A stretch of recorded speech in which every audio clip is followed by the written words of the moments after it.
A Cosan é uma holding líder no Brasil, sendo uma empresa que investe em vários segmentos diferentes, como o segmento de biocombustíveis, energia, logística, gás natural, mineração, entre muitos outros. Hoje eu vou trazer para vocês algumas notícias e atualizações sobre a Cosan e sobre o seu portfólio, falando também sobre algumas notícias, como a notícia que saiu nessa semana sobre a questão do seu nível de endividamento poder afetar as finanças da empresa, podendo impedir então que ela cumpra as suas obrigações de pagamentos. Só lembrando que nada nesse vídeo é uma recomendação de investimento, então já deixa o teu like, se inscreve no canal e vamos nessa. Vamos começar então com uma notícia que pegou vários investidores de surpresa, que foi justamente essa de que a Cosan poderia não conseguir pagar as suas dívidas. O que acontece então é que a Cosan enviou no dia 24, segunda-feira, um formulário tanto para a SEC quanto para a CVM, que são os órgãos reguladores de valores imobiliários dos Estados Unidos e do Brasil, respectivamente. E, nesse relatório, a Cosan mencionou entre os riscos a que está sujeita que o seu nível de endividamento poderia afetar adversamente a situação financeira da companhia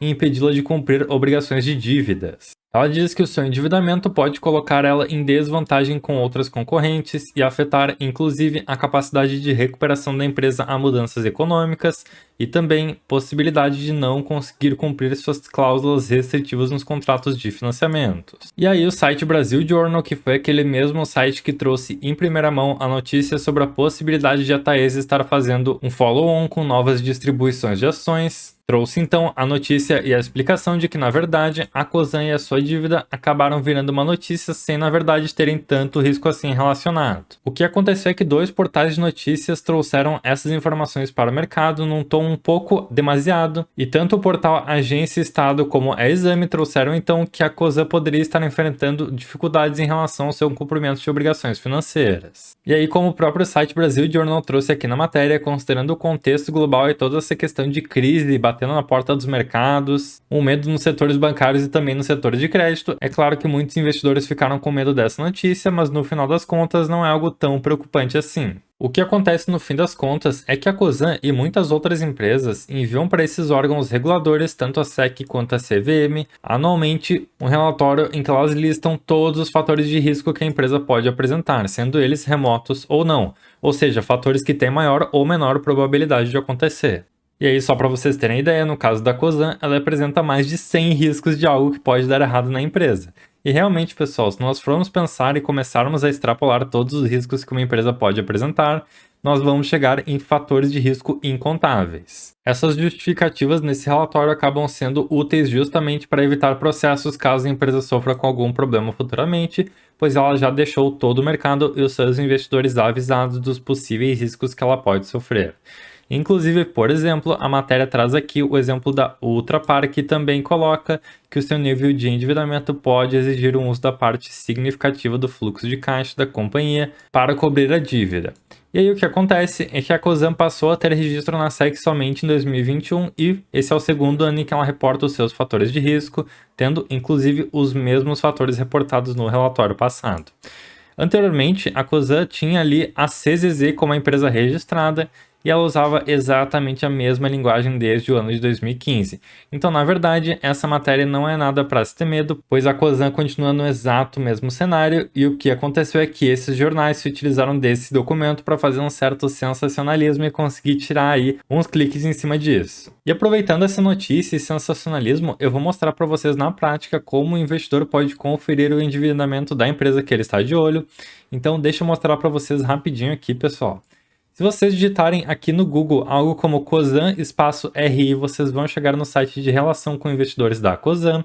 E nesse site nós temos aí acesso a diversos tipos de informações diferentes. Aqui na parte de informações financeiras com os seus resultados, suas apresentações e vídeos, o seu fator de endividamento, recompra de ações, entre várias outras, como por exemplo a parte de histórico, portfólio e composição acionária da empresa, que no final são muito importantes para o investidor. Então, pessoal, quando vocês acessam o site de RI de uma empresa, seja ela a Cosan, a Raizen ou outras empresas como o Banco do Brasil ou a própria Taesa, esses sites são como locais centralizados para que o investidor possa conferir todos os documentos, apresentações e informações sobre aquela empresa e ele pode então tomar decisões balizadas nisso. Por exemplo, acessando aqui a parte de central de resultados, eu vou abrindo uma outra aba E pegando a última apresentação dos resultados, eu vou abrir aqui o PDF e mostrar para vocês. Ele já caiu aqui direto na página de destaques financeiros de endividamento, porque eu já tinha aberto nesse slide anteriormente.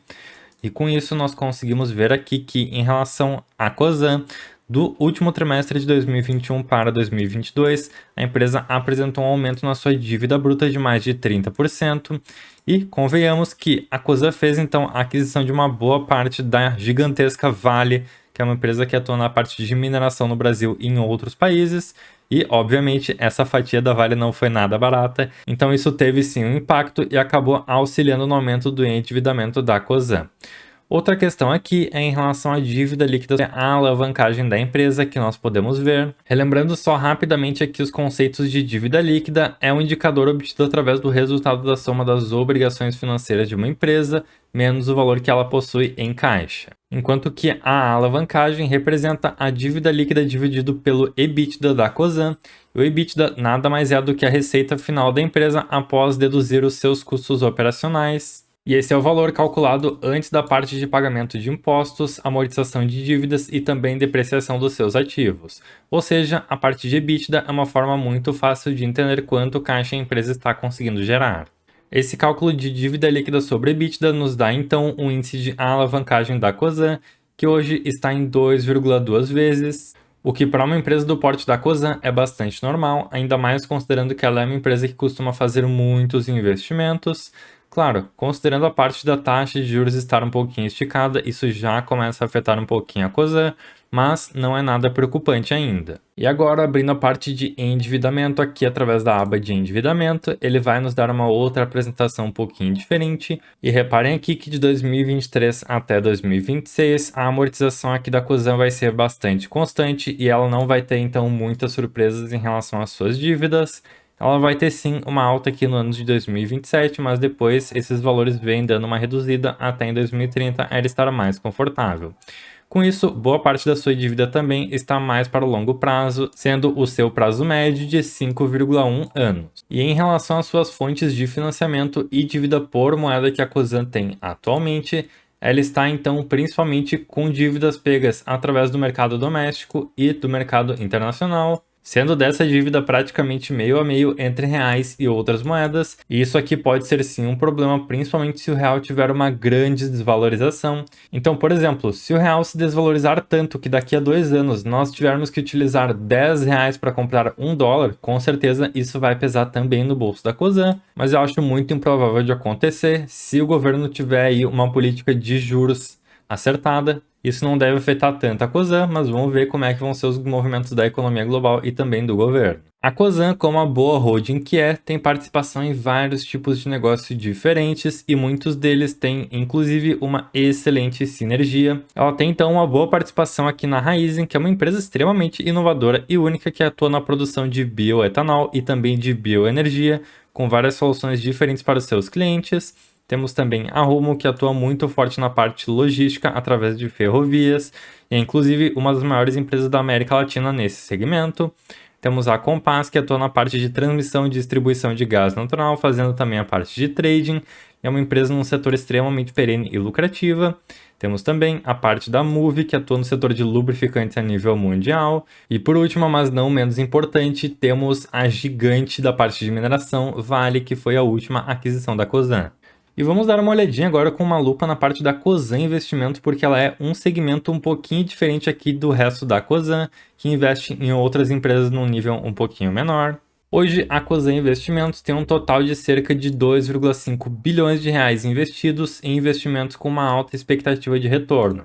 E podemos citar, nesse sentido, empresas como a Radar, a Porto São Luís, a Fifth Wall, a Payle e também a Trize. Dando uma olhadinha bem rápida nessas empresas, nós podemos ver que, por exemplo, a Radar é uma empresa que tem foco na parte de gestão de terras agrícolas e a sua sinergia é excelente, por exemplo, com a Raízen, que faz justamente o cultivo da cana-de-açúcar para a produção de etanol e bioenergia. Temos também a Liga, que atua na extração de minério de ferro e a sua logística e transporte, e ela também tem uma sinergia muito interessante com outras empresas, como por exemplo a Rumo. A Fifth Wall, que é uma empresa que investe bastante forte na parte de descarbonização dos setores imobiliários e de construção. A Payly, que traz soluções para o mercado com foco inicial em soluções de capital de giro, tendo um universo que atende dezenas de milhares de empresários, e também a Trize, que funciona como um tipo de marketplace de caminhoneiros, embarcadores e transportadores, que atuam também nessa parte logística com a parte de fretes. Então reparem aqui como, além dos principais negócios da Cosan sendo ali da Raízen, da Vale e tudo mais,